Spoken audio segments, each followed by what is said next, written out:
Start. अध्यक्ष महोदय, मानव संसाधन विकास मंत्रालय की मांगों के संबंध में बोलने के लिए मैं खड़ा हुआ हूँ। शिक्षा की पद्धति के बारे में, उसमें परिवर्तन लाने के बारे में इस क्षेत्र में हमें जो असफलता हाथ लगी है उसके बारे में अभी मेरे मित्र ने बहुत कुछ कहा है।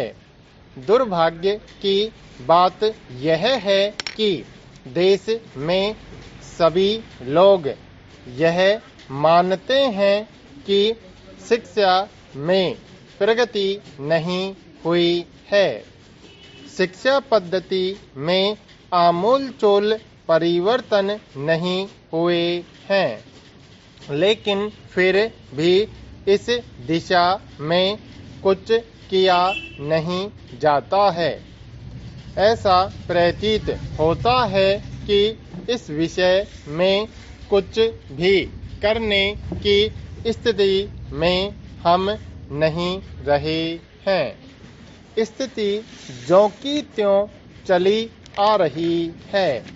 इतना होने पर भी शिक्षा की मद पर होने वाला जो खर्च है और जो उसके लिए धनराशि आवंटित की गई है वह भी बहुत थोड़ी है।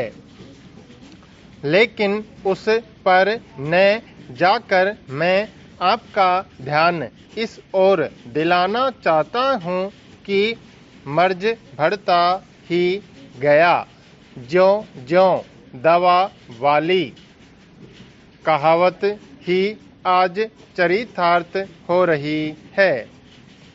जितने ज़्यादा आयोग और समितियां बैठी और जितनी ज़्यादा शिक्षा पद्धति के बारे में छानबीन की गई उतनी ही ज़्यादा बीमारी बढ़ती गई।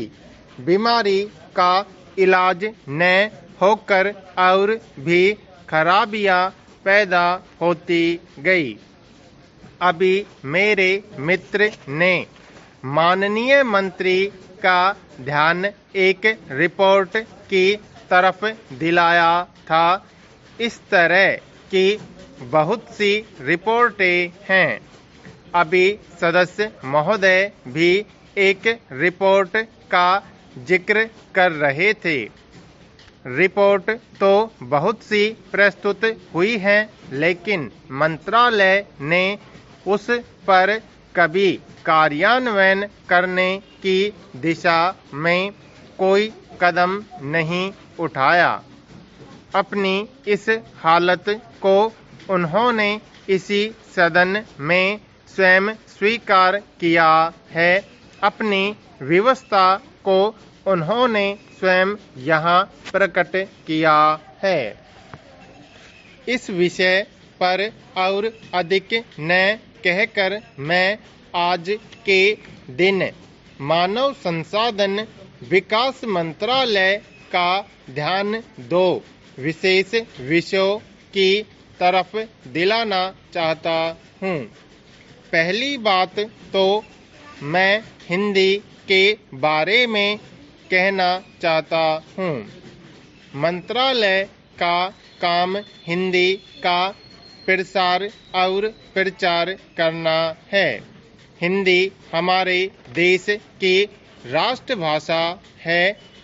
संविधान ने उसको राष्ट्रभाषा का स्थान दिया है, लेकिन हिंदी को वह स्थान अभी तक भी ठीक से प्राप्त नहीं हुआ है। इसके कई कारण हो सकते हैं। एक कारण हिंदी प्रेमियों का अधिक उत्साह हो सकता है। दूसरा, दलगत राजनीति से प्रभावित होकर राजनेताओं का भाषा के बारे में अपनाया गया दृष्टिकोण हो सकता है।